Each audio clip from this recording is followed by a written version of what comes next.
rencontre a été très fructueuse. Elle nous a permis de passer en revue la marche de l'UEMOA, de l'Union. Donc nous avons eu l'occasion de lui faire le point sur la situation économique et financière de notre Union, qui, comme vous le savez, a traversé quelques difficultés comme dans tous les pays du monde, dans toutes les économies du monde avec la crise Covid, mais une économie de l'Union qui s'est montrée résiliente et qui aujourd'hui a retrouvé une trajectoire de croissance qui est satisfaisante. Bien sûr, la situation que nous traversons est impactée par la crise ukrainienne qui a entraîné évidemment une inflation dans tous les pays du monde, et les pays de l'UEMOA n'ont pas échappé à cette situation. Mais si nous regardons le niveau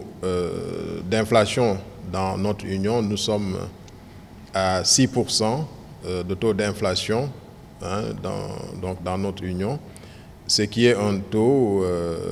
même s'il est traditionnellement au-dessus du taux que nous avions l'habitude d'observer,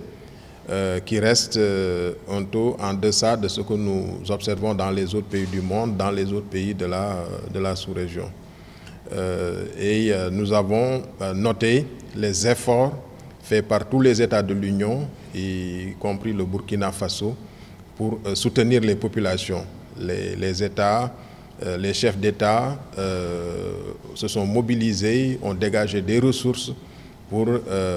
maîtriser, en tout cas essayer de mitiger, de réduire ce phénomène inflationniste avec des interventions massives sur les denrées de première nécessité. Donc au niveau de la commission de l'UEMOA, nous sommes en train de réfléchir, de travailler pour voir comment aider les États à faire face à cette situation avec des politiques économiques, des politiques macroéconomiques appropriées pour juguler cette inflation qui est essentiellement une inflation d'origine étrangère, donc une inflation importée. Alors avec Monsieur le Président, nous avons également passé en revue la situation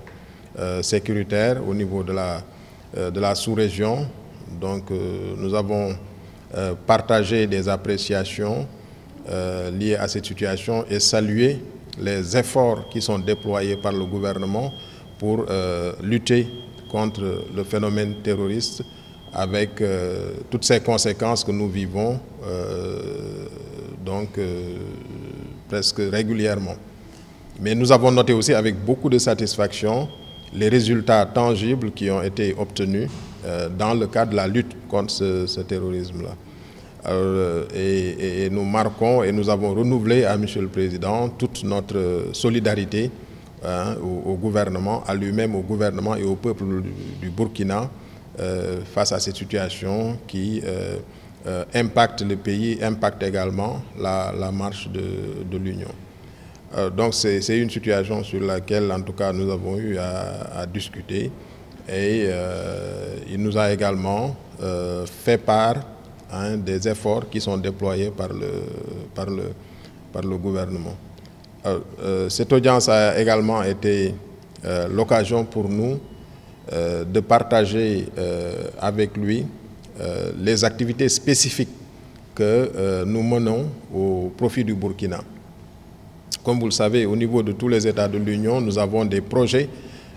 qui sont en train d'être exécutés, et pour ces projets, nous avons assez rapidement fait le point avec lui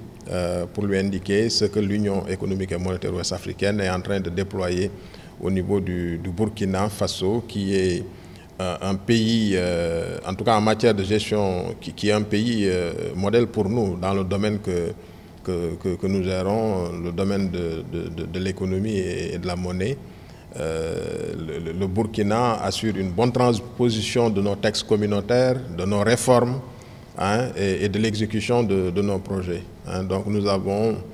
échangé sur ce point-là et avons marqué toute notre satisfaction pour ces performances du Burkina Faso